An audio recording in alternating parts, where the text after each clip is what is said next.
Well, howdy partners, let's talk about Texas.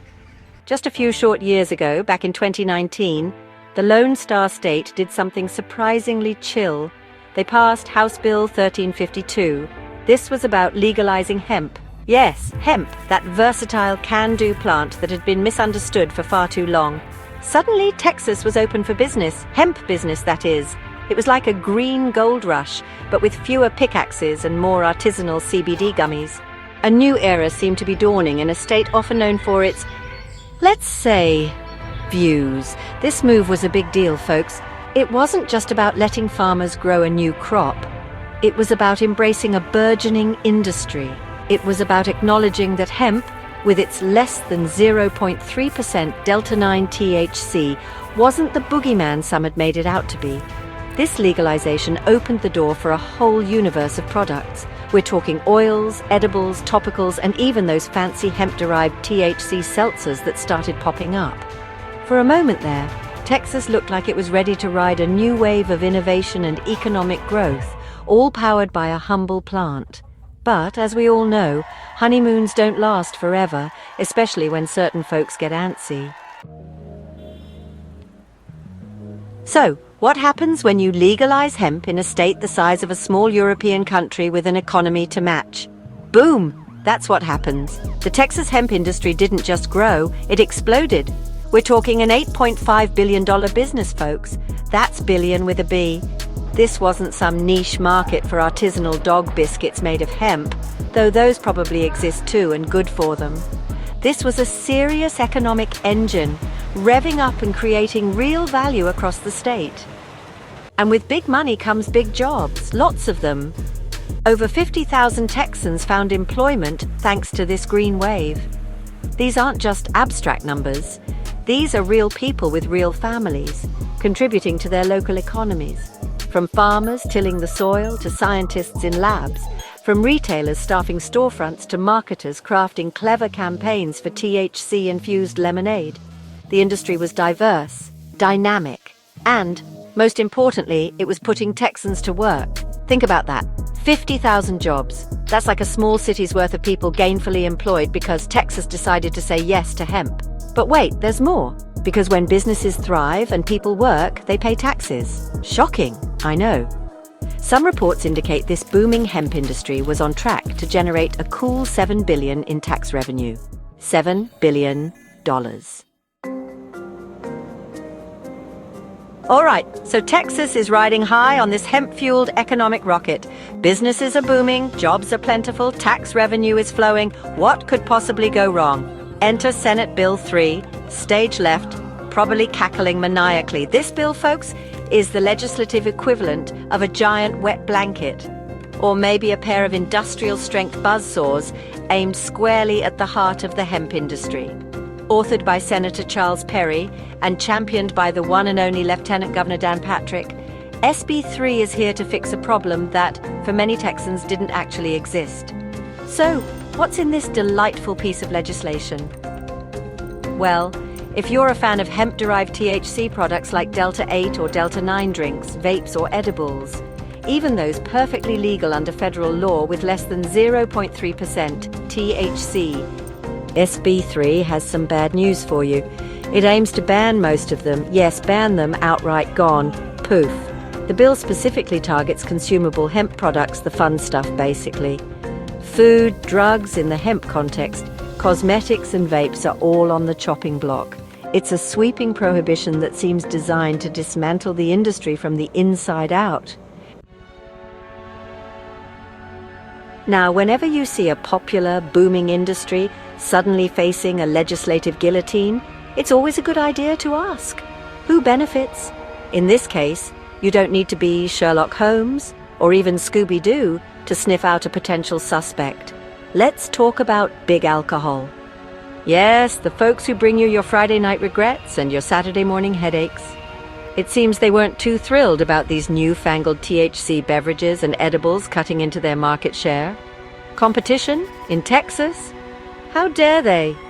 It turns out the alcohol industry, particularly its powerful lobby, has been spending a pretty penny to, shall we say, legislate against cannabis and THC products. We're talking over $700,000 in lobbying efforts. That's a lot of schmoozing, a lot of steak dinners, a lot of friendly advice whispered into receptive ears. And wouldn't you know it, some of that financial generosity found its way to key players in this little drama. For instance, in 2024, Silver Eagle Distributors, one of the largest alcohol distributors in Texas, made a rather substantial donation of $250,000 to our old friend, Lieutenant Governor Dan Patrick. Coincidence? Maybe. Or maybe it's just how business gets done in the hallowed halls of power. It's not illegal, folks. It's campaign finance. But it sure does make you wonder if the stated concerns about community safety are the concerns driving this ban. When an industry that stands to directly benefit from the demise of a competitor is also a major political donor to the champions of that demise, well, your eyebrows tend to head for your hairline. It's a tale as old as time, or at least as old as lobbying. Section 5, The Great Texas Showdown. THC versus booze. Let's get ready to rumble. So we have this big push to ban hemp-derived THC products supposedly for safety. Let's put that claim under the microscope, shall we? Especially when we compare these products to something that's perfectly legal, widely available and heavily promoted: alcohol. Our good old friend booze.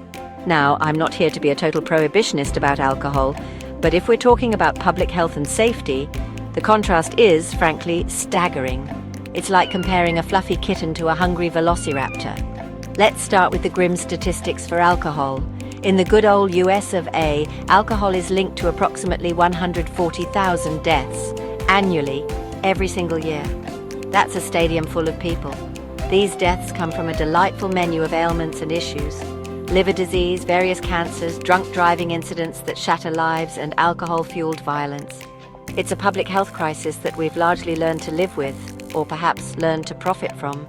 The societal cost is immense, yet it's sold on every corner, advertised during family TV shows, and celebrated as a cornerstone of social life.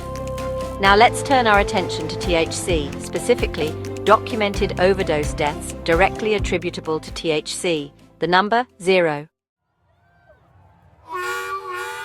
Section 6, The People versus the Politicians, voices from the Texas heartland. This whole SB3 saga isn't just happening in a vacuum, or in the hallowed, air-conditioned halls of the Texas Capitol. Real Texans, everyday folks, are watching this unfold, and many of them are not amused, not one bit.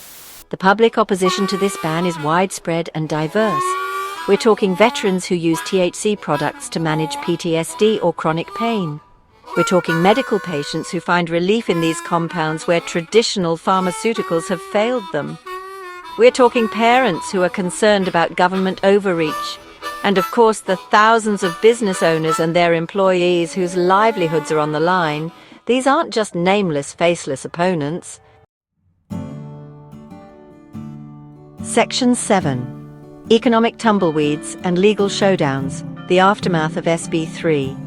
If Governor Abbott puts his John Hancock on Senate Bill 3, the fallout won't be pretty. We're not just talking about a few disappointed hipsters who can't get their Delta-8 seltzers anymore. We're looking at a potential economic earthquake. Remember that $8.5 billion industry and those 50,000 jobs, poof, gone, or at least severely crippled. Thousands of small businesses, the very ones politicians love to praise in campaign speeches, will be forced to shut down. Farmers who invested in hemp cultivation will see their crops become worthless overnight. It's an economic self-sabotage of epic proportions. The ripple effects will be felt far and wide. Landlords will lose tenants. Suppliers will lose customers. Section 8. The irony is bigger in Texas pro-business stomps on a booming industry. There's a certain flavor of irony that seems to be particularly potent in Texas, and this whole SB3 debacle is slathered in it. Texas prides itself on being a pro-business state, a haven for entrepreneurs, a place where free markets reign supreme. They roll out the red carpet for corporations, tout their low taxes and minimal regulation. Yet here we have a situation where the state government is actively working to dismantle an entire $8.5 billion industry, an industry that created 50,000 jobs and was contributing significantly to the economy. Make it make sense. It's a head-scratcher of epic proportions.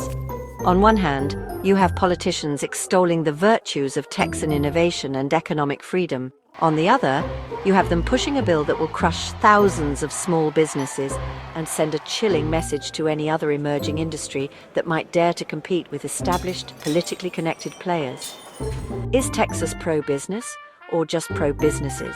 Specifically, the ones that write the biggest campaign checks? It's a question that many Texans are starting to ask, and the answer isn't looking too pretty. Section 9. Democracy on the brink, a wake-up call for transparency, Texas style. So here we are, folks, on the precipice of a major legislative own goal in Texas. Senate Bill 3, if signed into law, won't just kill an industry. It'll deal a blow to consumer choice, economic freedom, and perhaps even public faith in the legislative process. When campaign donations from one industry appear to correlate so strongly with the suppression of a competing one, it makes people cynical. It makes them wonder if their voices, their businesses, and their well-being matter less than a fat check from a powerful lobby. And that's a dangerous path for any democracy. This isn't just about hemp. It's about transparency. It's about accountability. It's about whether laws are being made for the benefit of the public or for the benefit of a select few with deep pockets. The people of Texas deserve to know the full story behind SB 3. They deserve to understand why a thriving, job-creating industry is being targeted for destruction, especially when the stated reasons seem so flimsy compared to the obvious economic and social benefits it provided. They deserve leaders who prioritize their constituents over campaign contributors. The call to action here is clear. Texans need to make their voices heard now more than ever. Contact Governor Abbott, gov.texas.gov/app/contact-us/opinion.